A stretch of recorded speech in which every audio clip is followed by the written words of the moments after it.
Hey, how you doing? This is Dr. Dave and Dr. Diane. Today is June 28th and tomorrow is June 29th, and that will be our 33rd wedding anniversary. 33 years. Thank you, honey. Yeah, hooray. Aw. Good. All right, so here we go. Hello. I can't thank you enough for taking the time to follow along with these blogs and videos. True confessions. I am one of those losers who really has no life outside of studying life. Wow. I love the topic and I find it fascinating. My minor in college was cultural anthropology, and I loved learning how people who weren't anything like me looked at the world around them, and then ultimately discovering that there really wasn't much difference between myself and everyone else on the planet. We were all doing the best we could to survive. In time, I came to discover that the most fulfilling path in life would be to help others survive better. That's why I'm a chiropractor. Somehow, this would be the key to the betterment of my own survival. I have no idea how that works, only that it does. Help someone get theirs, and somehow you wind up getting yours. Amazing. So much for altruism. Anyone who has read any of the blogs or watched the videos can tell you that while these are health and wellness tutorials, I am really trying to make sure that everyone gets theirs so I can get mine. Good. And I'm going to continue reading Dr. Dave's blog. So basically he goes on and he says there is so much more to actual health and wellness than simply eating one's vegetables and exercising and trying to remember all of the shoulds and shouldn'ts scientists and gurus have been warning us about since the beginning of time. Oft dubious advice at best, meant only to leave a person trapped in his body. Here, they don't know. Science proposes theories, and if no one argues too much, it becomes truth, right up until the point it's realized it's not true. In the meantime, how many have been led astray down a dangerous path? Yeah, that's the whole thing. You'll find when you start pulling strings that many of these scientific studies were bought and paid for by somebody. And so now this becomes gospel truth, and people decide to follow these things and then mess themselves up. And then when they mess themselves up, it's like that line from Animal House. You blanked up, you trusted us. And everybody laughs, and it's like, it's not funny. Yeah, think about the American Heart Association's low-fat diet, which failed miserably. Think about the statins that are overused, abused, and have lots of side effects. You can see it everywhere. So remember that you existed long before there were bodies and the so-called experts. So whose advice and recommendations should you pay heed to? Your own. I'll let you think about that for a second. Yeah, you should think about that. But he gave you the answer. Talk about a life destined to failure, for bodies are frail, and regardless of how many push-ups one makes them perform or how many carrot sticks they are made to eat, bodies eventually fall apart and die. It's my opinion that one's true health and wellness would come from working on that thing that is immortal and cannot die. In a word, that which is you. Yeah, it's very true. You do all the push-ups, you can get the fabulous pecs, and get rid of the wrinkles and all the rest of the stuff, but no matter what you do, eventually the body falls apart and dies. Read a bumper sticker 100 years ago, it said, eat healthy, exercise daily, and die anyway. Think about that. It's funny, but it's not so funny. So the thing you really want to work on is that thing that is immortal, that thing that truly is you. Because as you'll see in other blogs, you can always make another body or another planet or another car or anything else, but there is only you. And he continues to say, if one were to consider the purpose of his livingness to be little more than the care and maintenance of the body, would his only dream be that of wishing to someday shed the chains of servitude and actually become a body, the slave now the master? That's an interesting point. You know, you're not a body, you're a life, a spirit, a soul, whatever it is, and you're sitting here taking care of this body, worshiping this body, hoping maybe at some point, is that the best you can do, is be this immortal life energy who secretly wishes to be a body. And oddly, and although himself the creator of life, would the being now as a body believe himself to finally be alive, finally be separated from the endless cycles of birth and death, only to find himself once again struggling in servitude, hoping to stave off the inevitable as long as he can in the name of life and living? Trapped. Yeah, there's not much life or living through a body. You can use a body to do this. You get the idea. It's like a carpenter worshiping his hammer. And then anytime he builds a house, he takes rocks and beats nails into. And that's what we try to do as chiropractors, is just help you live the best life in this body that you have. It's a great vehicle to enjoy life. So we try to help you have the best body that you can to enjoy your life. Consider those addicted to plastic surgery and the myriad of drugs, lotions, and potions meant to make one and keep one young and vital, alive as a body for as long as possible. Trapped again. How did one come to cling so firmly to his body as if his very life depended upon it? Who knows? Yeah, it is. And it's like people identify as this body, and that's what and what they think they are. And so whatever they can do to this body then says who they are. You know, not to get carried away, but you see these people walking around, they look like fish lures. They have pink and purple hair and all sorts of gadgets hanging out of their faces and hooks and everything else. And somehow this sets them apart from everyone and creates this identity. No. Your identity and who you are is humanity. It is. It's what you take the time to do. It's how you help others. It's how you contribute to the well-being of other people, not how many fish hooks you have hanging out of your face. Yeah, sorry. Okay. I'm an old man. I can say that. That's right. So we were talking about people clinging onto this body as if your very life depended on it.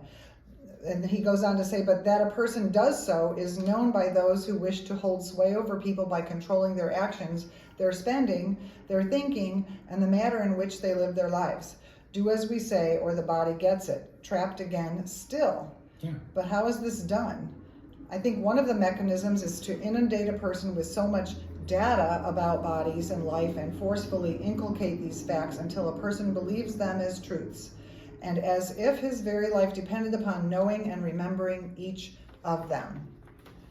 These facts don't even have to be true, just repeated often enough and long enough until everybody knows that. Yeah, just keep pushing you into this body, keep making and putting your attention on the body, making you think you're your body, and that only through the body there's life and eternal happiness and stuff like that. No, the body falls apart one day and dies. These facts don't even have to be true, just repeated often enough and long enough until everyone knows that. Yeah. Inculcate is an interesting word that means to persistently teach over a long and gradual period of time until it is believed as true. That's what we're saying. So it's to inculcate. They just keep pounding bodies. Look at the drug commercials. Look at all the stuff for beer. Look at all the beautiful people. Look at all the ads and everything else. Too many drug commercials. And all the rest of the business. As Paul Simon once sang. Yeah. So, yep, it says, when I think back on all the crap I learned in high school, it's a wonder I can think it all. And though my lack of education hasn't hurt me none, I can read the writing on the wall. He was in choir. Yeah, a long time ago. That was good, thanks. Yep. And perhaps this is the point I'm trying to make. We've all had our heads filled with so much crap for so long, inculcated, but can we read the writing on the wall? Can we read the writing on the wall? It's right there in front of you. That's the big thing. It's just crap. I'm a body, I'm a body, I'm a body, I'm a brain, I'm a brain, I'm a body, I'm a body. A brain. You grab somebody, cut the top of their head off. It's a 2-pound hunk of fat. Set it right there. You're telling me that is the person? That's their personality? That holds all the memory, all the things that they love? That's the thing that remembers it's been married 33 years? No. It's all crap. Are we too afraid of what might happen to our bodies and then our very lives if we don't live by all that we were taught and admonished by the high priests of science? Most will remember asking back in high school or school, what do I need to know this for? Good question, and one that could only be answered by the individual himself, right? Oh, it builds character. It's a discipline. Someday you'll be glad you did. Do you want to be destitute? It'll be on the test tomorrow. But it was always your life. It was your question to answer, no one else's. Very good point. Yeah, very, very good point. You know, why do you need this? And perhaps you do, perhaps you don't. You really don't know. But you were told that you had to because it built character, it did this, it did that, it would lead to other things and all the rest of the stuff, and then here you got these nuggets of crap that when you try to read the writing on the wall, you can't, because the first thing you recall is that nugget of crap that you had, that somebody put in there because you would need it someday. You didn't need it. It's actually keeping you from realizing you're in present time and to be able to think for yourself. And perhaps we're expecting others to give us the answer.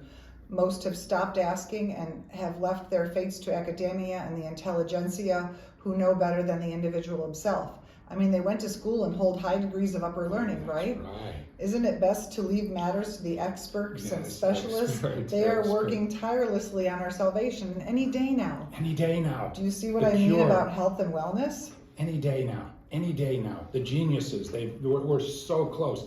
The geniuses have us. We're saved. Hallelujah. Who is steering the ship, or rather, who should be steering the ship, if not you? Instead, we take what we've learned and we take what we've heard, and now with this information, we set our courses into life and find ourselves on the rocks, hoping and praying that the experts will save us. Yeah. Feels kind of empty. Yeah, you were shown how to take your ship, your life, crash it on the rocks by the experts, and now you're sitting there praying to goodness that the experts come and save you and show you how to get off the rocks. And yet the whole time you were listening to the crap, it's like, what if I just steer this wheel thing? Wouldn't that keep me off the rocks? No, you don't know that because you're not an expert. Okay, sorry. As a matter of fact, get rid of that. And a lot of people come to us with questions about things and they say they've been told this or that, but it sounded wrong to them. And I just always tell them to trust their intuition. If they need a second opinion, come talk to us, or we'll send them to a specialist for another opinion. But if something sounds a little bit off, you need to investigate it. And Dr. Dave goes on to say, but how about trying this? When you've been given a piece of data or read something or heard it, ask yourself, can I use it? Yeah. Think of how much garbage you hear every day. Can I use it? Does this help? Does it work? If not, then don't use it. If it does, then use it. We need to stop thinking in terms of good or bad for us. Can I use it? Does it work? Look at it this way. Think of a person going on an Antarctic adventure. Does he need a swimsuit or a snorkel? No. Now, this doesn't make swimsuits and snorkels bad, just not useful in this context. What if a person was going to the Caribbean? Would he need a parka and a dog sled? No. And again, nothing wrong with either, just not very useful in the Caribbean, that's all. Yeah, you look at it. Can I use this? Everybody wants to just draw this line, good and bad, and put there, and then everything stays there. This is good, this is bad. It depends. What are you trying to do? A snorkel and a bathing suit in the Antarctic? That's not going to work. Dog sled and an igloo in the Caribbean? Not very much help. You can't use it. And so when you hear people talking to you about stuff, when you hear about all the disasters that are going on and all the horribleness in this city and that city and oh my goodness, and the stores and everything, can you use that? Or does it just stir you up and now you just feel like you're going this way, which is exactly what's supposed to happen. Drives your tone level down, and now you're more susceptible to injury, sickness, disease, accidents, and all the rest of the crap while you're sitting there going through life with your head up your backside because, oh, it's all so horrible. Can you use this? So thinking for yourself is what healthcare is all about. Asking yourself when the latest guru says this is good or bad for you, can I use this? Does it help? Does it work? Well, does it? If so, time to get busy building those, it's time to get busy building those spiritual muscles. If you're going to be the expert on you, then you might as well look the part.